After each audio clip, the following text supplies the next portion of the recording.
Baik, assalamualaikum warahmatullahi wabarakatuh. Sampurasun, sahabat dekat channel dimanapun berada. Alhamdulillah, sahabat, akan saya ajak ke daerah Tegal Sawah, Kecamatan Karawang Timur, Kabupaten Karawang. Saya sekarang sedang ada di kelompok tani Wira Usaha Tani, P4 Wira Usaha Tani.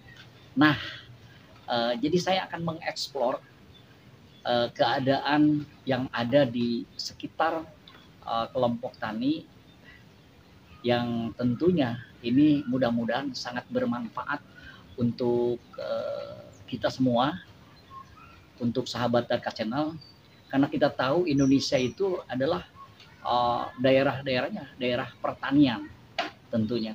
Apalagi saya sekarang sedang berada di Kabupaten Karawang. Pemirsa, sahabat Darka Channel, ini dia sosok yang akan saya ajak bicara dengan orang yang sangat luar biasa, dan tentunya beliau adalah orang sini, orang Tegal Sawah, anak seorang petani. Seperti ini.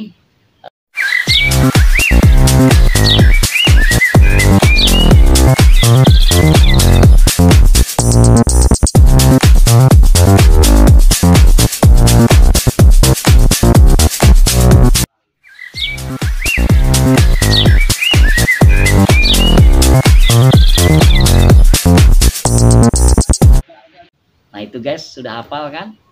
Oke, nah alhamdulillah sebetulnya saya sangat sulit mau ketemu beliau ini, karena setiap hari terus berdatangan tamu sangat luar biasa. Sehari-harinya tentunya berbicara tentang pertanian, karena memang guys sangat perlu banget ya. Kita ingin mengetahui seperti apa sih kalau kita mau bertani, dan di sini sudah ada. Kita kenalan sama beliau. Assalamualaikum. Waalaikumsalam warahmatullahi wabarakatuh. Saha atuh nami teh? Anu Singkat padat Haji Osim. Haji Osim. Aslina orang Tegal Sawah, emak orang Tegal Sawah, bapak orang Tegal Sawah, nini aki orang Tegal Sawah, aki buyut orang Tegal Sawah. Luar biasa, luar biasa. Jadi orang dia asli. Ya, Kang Haji, saya panggilnya Kang Haji aja lah ya. Siap. Jadi lebih enak lagi lah, lebih akrab gitu kan ya. Kang Haji, saya sudah berkeliling di area P4 Wira Tani, area P4 Wira Usaha Tani, sudah berkeliling. Ini banyak sekali tentunya. Ini adalah berkaitan dengan pertanian dan peternakan, Haji. Sebetulnya ada apa saja sih di Wira Usaha Tani ini? Sebenarnya begini Kang Darka, dari awal, mohon maaf ya, saya perkenalkan jati diri saya dulu. Sok, silakan. Aslinya nama saya Osim. Dari kecil yang dikasih ibu namanya Osim. Alhamdulillah Allah memberikan tambahan sekarang. Bukan bermaksud sombong. Jadi ada haknya Haji Osim. Karena dapat undangan dari Allah langsung. Alhamdulillah. Luar biasa. Nanti ada sejarah buku yang saya serahkan ke Kang Darka. Baik. Perjalanan hidup saya supaya lebih tahu. Ya, sahabat-sahabat itu tak kenal maka tak sayang. Ya, kenal siapa sih Haji Osim? Siapa sih Haji Osim? Sosok Haji Osim? Jangan melihat sekarang. Sekarang tuh udah viral sebetulnya Haji Osim. Di kalangan pejabat, dari mulai menteri, dari mulai pokoknya pejabat, dari mulai perguruan tinggi yang ada di Indonesia ini sudah mengenal sosok Haji Osim katanya. Makanya saya pengen tahu, pengen kenal lebih dekat dengan Pak Osim. Silakan. Latar belakang pendidikan saya, pertama sekaligus terakhir S1 D1. Wah, tinggi ya guys. S1 D1 nih. Sebentar. Apa nih? Saya kalah. S1 D1 itu S-nya 1, D-nya 1. Oh, luar biasa guys. Bisa ngalucu oke ayo orang dia. Lama sed ya. Alias SD. Itulah. Tapi kita tidak akan melihat latar belakang daripada pendidikan Pak Haji Osim. Di sini kita bicara memang kesuksesan yang dilakukan oleh Pak Haji Osim, tentang bagaimana Pak Haji Osim ke pertanian dan peternakan. Ya, kenapa saya sampai jelaskan sedetail itu? Karena ini mungkin tujuan saya bukan apa-apa, ya, untuk memotivasi ya generasi berikutnya. Nah, seorang anak SD saja, budak angon, kalau bisa di bidang, silakan itu terserah penilaian. Ya. pemirsa ya, mau dianggap berhasil lah. Iya. Ya seperti ini sekarang. Iya. Padahal awalnya jangankan seperti ini, setapak pacul tanah pun tidak ada. Waduh. Orang tua saya tinggal di bekas jalan kereta. Artinya tanah pemerintah, Pak. Iya, Tidak iya, punya milik pribadi. Iya. Saya dibesarkan di situ. Nah, alhamdulillah karena tujuan saya pertama kalau sekolah SD mau ngapain sih? Iya. Ya, nggak muluk-muluk lah. Iya. Kalau kerja di kantoran nggak mungkin, ngelamar pabrik aja nggak diterima. Akhirnya saya menekuni kuli tani. Jadi buruh tani. Jadi buruh tani. Betul. Jadi kuli nampingan di Batur, kuli ngararata di Batur, kuli ngarambet di Batur, nyeblok di Batur, sampai derep Kak, sampai ke sisi basisir Pulau Satu. Masya Allah. Tidur aja di jerami di Totowang. Iya, ini kan satu perjuangan.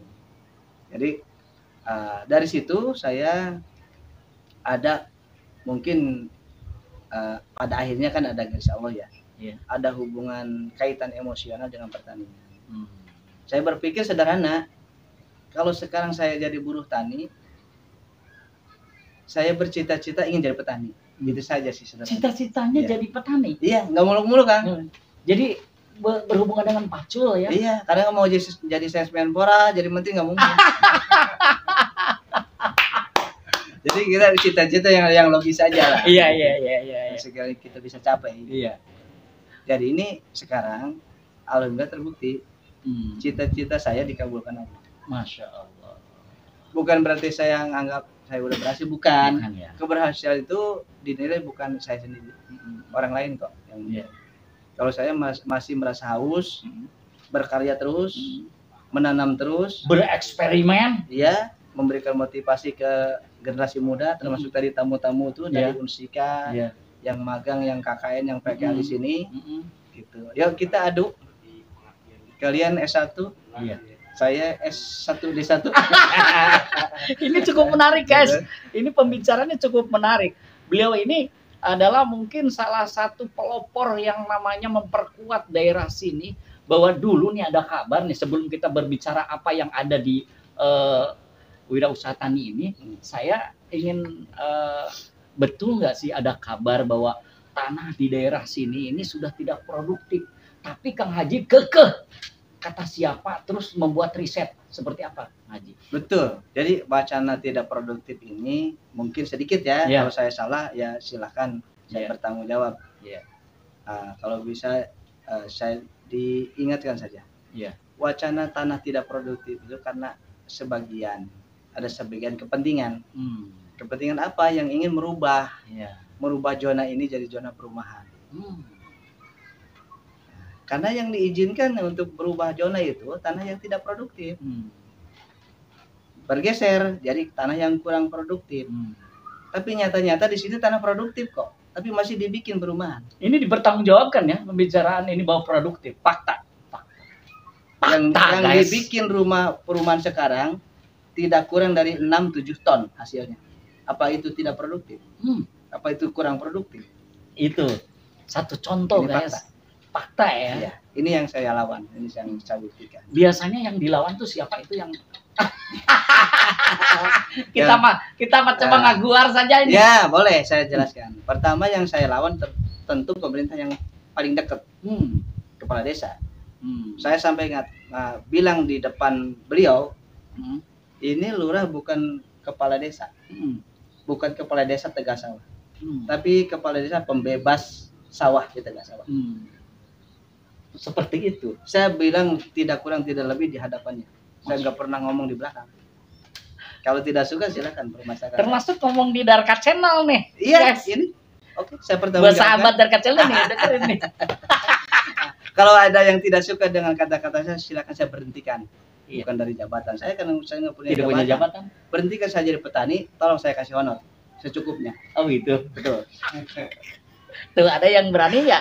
Ayo. Tapi tantangan ini Kang Haji buktikan tadi fakta ya. Sehingga Kang Haji pun mungkin selalu bersosialisasi dengan masyarakat atau masyarakat datang ke Pak Haji Awalnya Kang Darka saya mendirikan ini bukan berarti tidak ada hambatan. Termasuk tantangan dari tetangga, warga sekitar segala macam. Itu terlepas lah. Orang yang suka pasti ada yang tidak suka. Pro kontra di sini. Sampai pada akhirnya waktu saya pertama membuat kandang domba semua. Iya. Yang masuk 165 ekor. Iya. Diprotes karena bau. Bau katanya bau. Kan? Iya. Baunya nggak kebagian. Iya, baunya ya. Yang bau itu, yang baunya kebagian. Maka protes. Iya. Dikiranya saya waktu itu kan masih bergerak di sembako. Iya. Haji Osim serakah orangnya. Udah noko gede, Iya. hasil banyak, sawah punya, masih bikin kandang domba. Hmm. Padahal saya di sini, bukan di sini, ini kan awalnya sawahnya. Iya. Bukan semata-mata ada sekonyong-konyong keinginan saya. Hmm. Ini petunjuk dari guru saya, orang tua saya. Tahun 2004, 2005 segera kamu Kim bikin babakan baru di situ. Boleh diceritakan babakan itu apa? Babakan itu perkampungan Anyar. Kan di sini sawah semua kan? Nah. Sawah semua. Jadi saya yang memulai di sini. Babakan itu perkampungan guys. Perkampungan. Tapi bukan untuk pribadi. Untuk pribadi ya. Nanti saya sudah niatkan karena saya kan ada rasa ketidakpercayaan awal. Saya kan orang yang sama sekali nggak punya apa-apa. Modal saya cuma uang 15.000. Itu pun hasil dari Raja Wali. Saya jadi ngegembel Raja Wali Jakarta. Oh. Jadi, Pernah jadi gembel juga? 2 bulan saya jadi gembel. Oh. Ada nggak yang kenal sosok beliau dulu itu gembel nih? Gembel intelek ini. Nyari kardus bekas. Oh gitu. Kalau aqua bekas di sini kan zaman dulu nggak ada. Saya jadi sedih kalau kayak gitu, tapi tetap semangat ya. Nanti saya kasih serahkan bukunya ini. Oh, kita ada bukunya ya. Sejarah juga gitu kan saya di sini. Iya. Nah, 2 bulan saya pulang itu pada saya pas nikah pengantin anyar. Saya nggak pernah ada rencana bulan madu nggak ada ya. Begitu nikah saya pergi ke Jakarta karena malu sama mertua. Betul. Saya nggak punya kerja, nggak punya penghasilan. Ikut ke Jakarta. Oh gitu. 2 bulan saya baru pulang. Ada calengan pulang 20.000. Waktu itu. Tahun berapa kira-kira Pak Haji? Tahun 1989. Merantau ke Jakarta. Betul. Dengan uang 20.000. Bukan, di sini ongkos doang ke sana kan? Ongkos doang. Hasil dari sana. Oh, pulang bawa uang 20.000. Masya Allah. 20.000 tahun 89 guys. Kira-kira mungkin kalau uang sekarang ya 2 juta lah. Jangan salah, saya tidur di hampir di dekat bantaran kereta.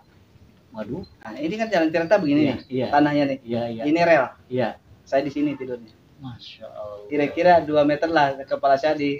Pokoknya bisa dibayangin bagaimana di bantaran rel lah ya tidurnya beliau. Itu sama istri apa sendirian? Sendiri. Ya. 9 hari saya masih ingat nggak bisa tidur.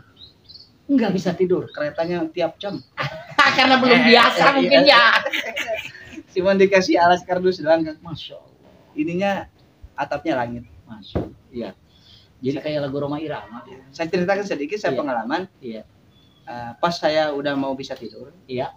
Saya mimpi kehujanan gede. Kehujanan gede. Mimpi. Ini saya mau ketawa nih. Terus. Sampai kehujanan teh ungap kan, kapan gitu. Iya, dalam mimpi itu. Tina mimpi. Terbangun karena engap. Ternyata hujan beneran. Saya juga mau nebak nih. Saya jam 3 malam sampai loncat pagar rumah orang. Masya Allah. Iya. Dari perlindungan doang. Untung orangnya baik, saya nggak disangka copet.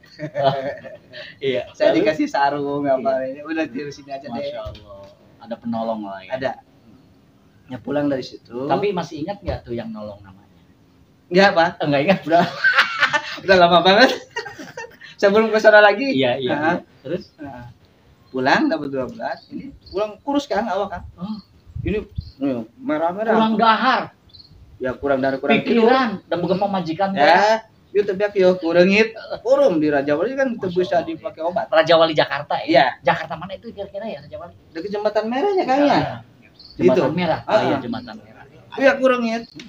Ini barangkali nih sekarang mungkin udah berubah ya Jembatan Merah ya Raja Wali nih. Dulu pernah ada sosok orang seperti ini nih, Kang Haji Osim.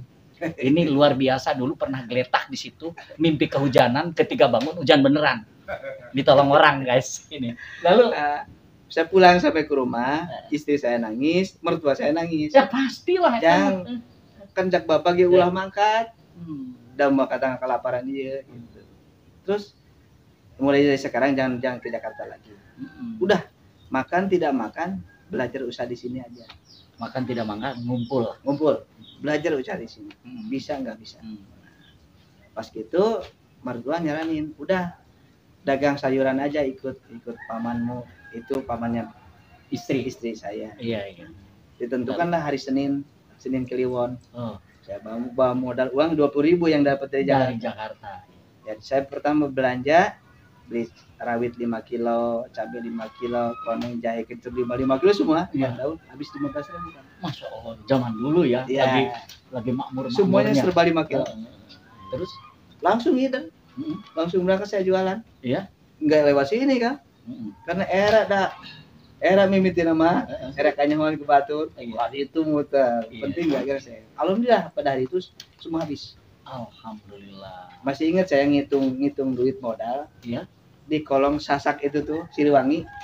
Kolong Sasak Siliwangi yang ada yang arah ke Pesir Kaiki. Iya. Sambil ngaso. Iya. Sepeda beronjong ditunda, hitung. Iya.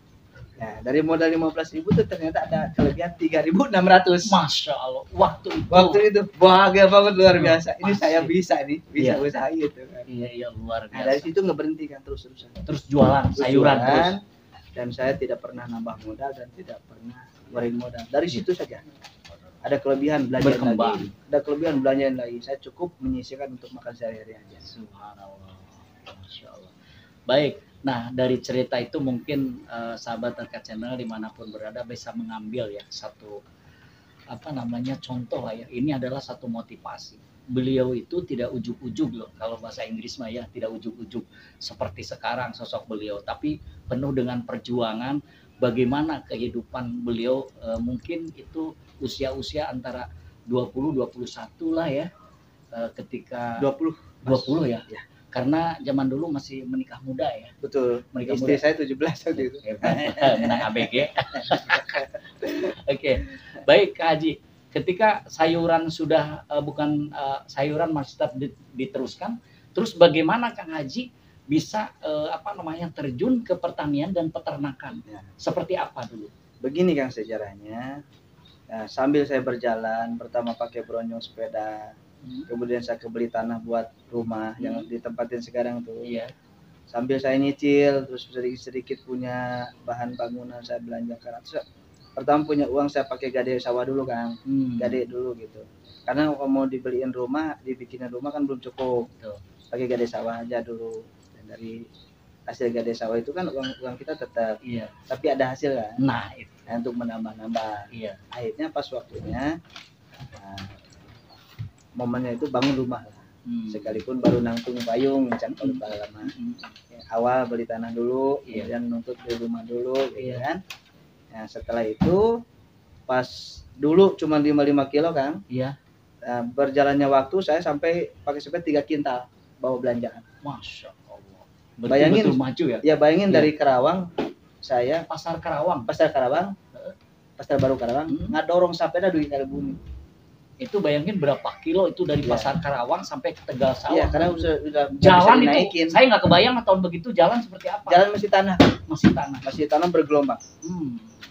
Luar biasa. Saya tidak sering sawah Pak itu sampai datang ngajungkah gitu.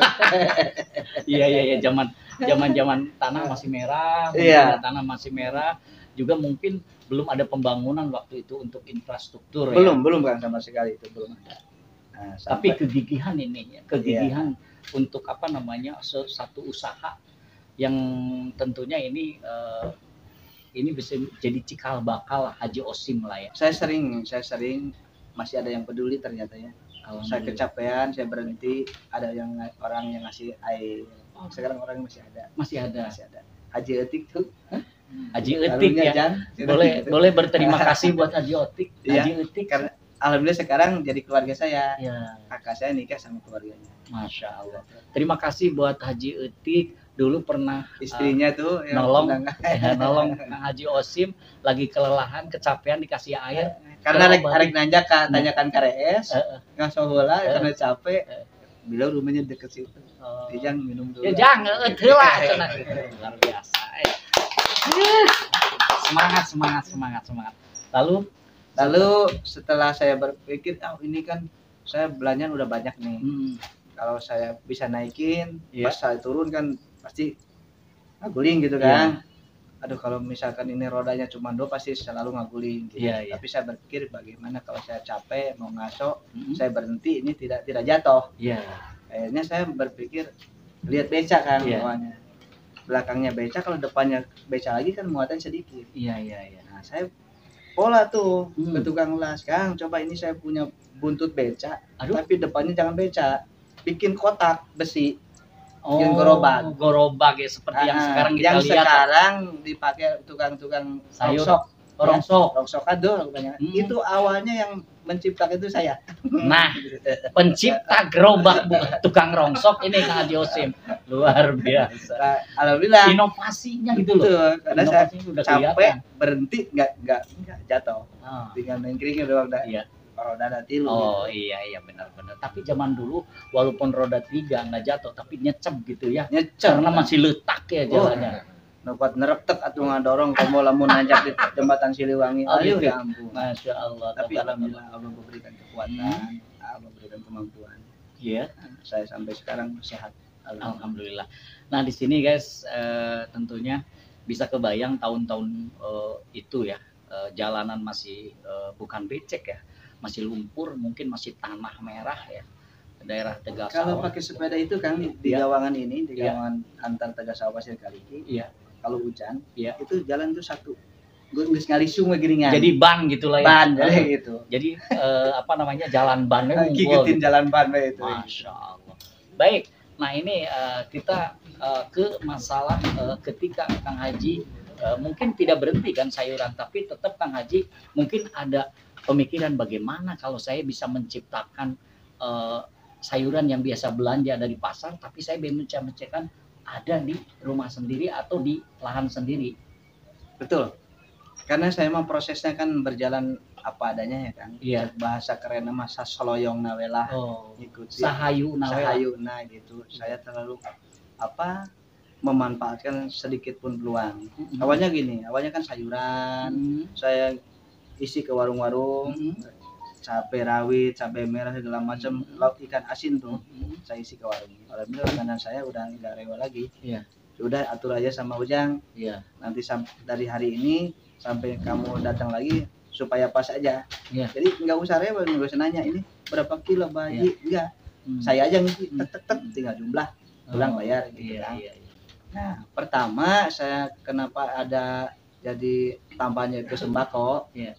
Kan si warung itu suka ini kan, Jang, Maji nitip terigu mau nggak? Oh, maka, cuman saya nggak tahu ini belinya di mana, harganya berapa. Iya. Dari situ ditunjukin di toko ini harganya segini. Nah, saya tidak puas dari situ kan. Iya. Sampai ke toko itu benar harganya segitu. Tapi saya nyari agen yang lebih besar. Ternyata harga bisa kurang. Oh, dari kalau belanja banyak bisa kurang. Bisa kurang. Jadi kalau di grosir gedenya bisa kurang kan. Gitu. Beda dengan di toko-toko biasa. Semi grosir lah gitu ya. Itu saya cari. Itu semua ketemu. Nah, pas harga yang sudah dititipkan tuh karena saya nyari di tempat lain ada kelebihan. Kemudian sama si yang nitip dikasih juga. Akhirnya saya terus belajar jadi tahu di mana belanja nanti grosiran. Terus akhirnya saya buka sendiri di rumah. Buka toko, buka warung awalnya waktu boomingnya Sarimi. Oh. Nah, produk itu mie instan ya. Mie instan itu. Iya. Pas bulan puasa laku itu. Saya coba belanja satu dus, beli minyak sayur 5 kilo, dibungkusin pakai plastik kan. Ini rencana buka toko lah gitu ya atau warung? Ya, sementara sementara kan saya suka dititipin sama yang lain. Misalkan 10 dus, Jang titip, saya beli 12 dus. Yang 2 dus simpan di rumah.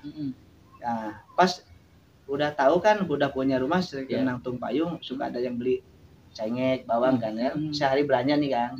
Sehari belanja di rumah, istirahat. Besok pagi baru dihidarkan gitu kan. Nah, yang waktu kita nunggu di rumah itu buat besok banyak orang yang belanja beli tawi, beli apa. Gitu. Jadi saya siapin sadini tuh, Jang itu dijual ente. Sok weh, ayo dibiar. Ya itulah mulai ngetengnya kan. Luar biasa, luar biasa. Jadi perjalanan hidup beliau itu memang otak dagangnya memang sudah ada, otak bisnisnya.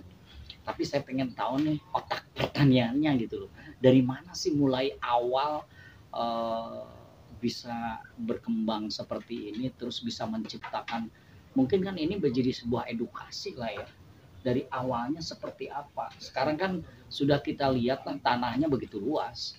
Pasti ini bukan hasil ringan dan pasti mengeluarkan keringat, bahkan kalau bahasa kasarnya itu ini berdarah-darah perjuangannya. Betul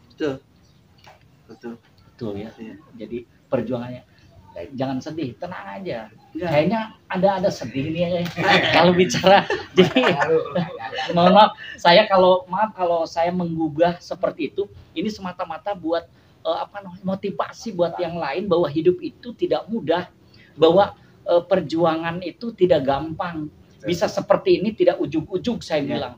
Makanya pasti ada, saya bilang tadi, berdarah-darah, air mata bercucuran lah, seperti itu ya Pak Haji ya. Katunggir-tunggiran. Hanya lah pas saya medal mah pasti katunggir-tunggir ke kasangan lah. Ayo terus. Nah, jadi gini kan. Saya berprinsip gitu.